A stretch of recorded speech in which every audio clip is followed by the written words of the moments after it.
Good morning, Beachside, and all of you watching. It is great to see you virtually, and hope you're having a great middle of the week, almost the end of the week, and getting to the weekend and the home stretch. Hey, this morning, what I want to do is talk to you about something called the law, and I'll explain what I mean by that and where we're going with it and why in just a moment. First, I want to tell you just thanks for those who've been watching. We've had a tremendous response, especially to our Wednesday videos and Wednesday conversations.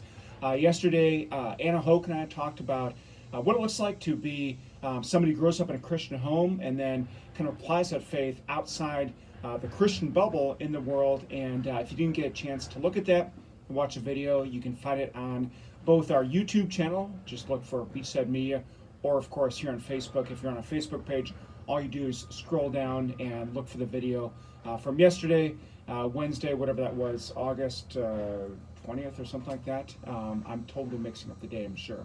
But anyways, this morning, what I want to talk to you about for a few minutes is something we're going to unpack on Sunday. We've been going through a series called Costly Discipleship at Beachside. We're looking at the Sermon on the Mount in Matthew chapter 5. We're using some of the stuff that Dietrich Bonhoeffer in his book, The Cost of Discipleship, has kind of laid out, although we're really exploring Matthew chapter 5 for ourselves. Last week we talked about being salt and light, and this Sunday we're going to look at a very difficult passage in Matthew chapter 5, verses 17 to 20.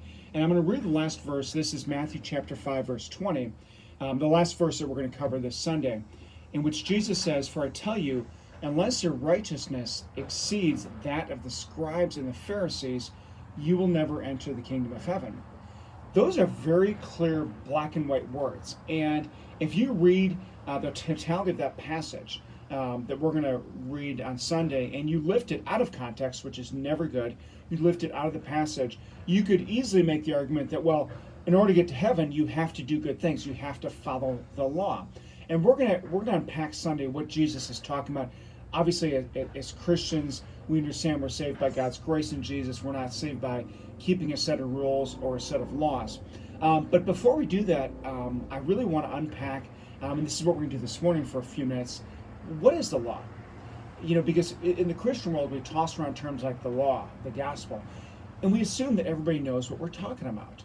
And the reality is, a lot of people don't. Not just people sitting inside the church buildings on Sundays that are hearing preachers go off about law and this, that, and the other thing, but also certainly those of you watching on Facebook wouldn't know if I say the law, what am I talking about?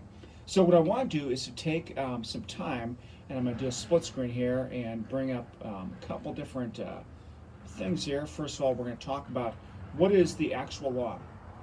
And as you can see, I've got a very simple definition of it. When we say the law, we talk about all of the Old Testament moral and ritual teachings and commands. So when Jesus talks about keeping the law, he's not talking about the law, in the state of Florida or the United States of America or whatever country you're in.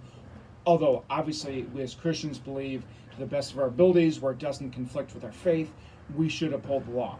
You shouldn't speed, you shouldn't steal, you shouldn't take things from your neighbor, you should pay your taxes, things like that. But from a theological perspective, when we say the law, we're talking about all the stuff in the Old Testament, not just the Ten Commandments. The law is not just the Ten Commandments, but there's a whole series in the places like the book of Leviticus, for example. There's a series of ritualistic, some of them moral, some of them ritualistic teachings, moral laws. You shouldn't defraud your neighbor. You shouldn't, for example, bear false witness, one of the Ten Commandments. You shouldn't commit adultery. You shouldn't murder. You shouldn't steal.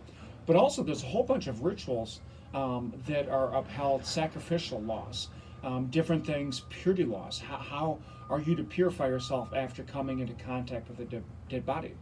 So when we talk about the law, we're talking about really the Old Testament. The Old Testament consists of history, law, prophets, different types of writings, but we're talking really, when we say the law, about the accumulation or the summation of those Old Testament legal teachings. So how are we as Christians to handle the law? So what I want to do is, again, look at a couple different slides here. Whoops. There we go. Okay, so what are the purposes of the law? Well, from a Lutheran perspective, we say there are three purposes: to curb, to mirror, and to God. So what are we talking about? And by the way, if you hear construction going on, they are clearing a lot, kind of kitty corner from us. It looks like a house is going up. At least the building market continues to be strong, and so I'm watching from a distance. I'm seeing a pine tree sway as they bring them down and clear a lot for our new home, which is awesome. But anyways, those three words, curb, mirror, guide, are helpful for us to understand the purpose of law in our lives. First of all, the first purpose of law is to restrain sin, to curb sin. It literally lays out for the people of Israel. We'll talk more about that Sunday. But for the people of Israel, the law literally says this is how we're going to restrain sin. Worship God only. Honor your parents. Don't take stuff from your neighbors. Don't envy. Things like that. Okay, those are parts of the Ten Commandments. So the law restrains sin. So we say it can curb sin. The second thing the law does is it acts as a mirror and shows us who we really are. And I'm going to kind of give you a hint. This is really what Jesus is doing in Matthew chapter 5. He's showing us that if you want to be perfect, this is what being perfect looks like. The law shows us our shortcomings. The law shows us our failings. Certainly anybody with an ounce of intellectual honesty or self-reflection will look at the Ten Commandments and realize, man, I've broken those. I have fallen short. So the law acts as a mirror showing us who we really are. And then, from a Christian perspective, really drives us to our knees, showing us you need Jesus. You cannot do this yourself. If you want to do it yourself, this is what it looks like. And you can't, and so you need a different path to being righteous, to being holy, to being pleasing to God, because it's not going to come from your own efforts. The third thing the law does is it acts as a guide for us today as Christians. What does it mean to live a godly life? Now, as Christians, we distinguish between certain parts of the law. We don't look at the sacrificial laws. We don't say, well, we need to go to the temple and offer up, this perfect sacrifice for sin because it's already been offered in Jesus. But the law is still a guide. I mean, this idea that you should only worship God alone, that doesn't change because Christ fulfilled the law. Christ does fulfill the law, and that's where we're going to go on Sunday. So I'm already getting kind of ahead of myself as far as the sermon goes. But the law serves still to guide us. What does it mean to live a Christ-like life? What does it mean to love your neighbor? How ought we to love our neighbor? So the law does those three things. It both curbs, mirrors, and guides us in our relationship with Christ.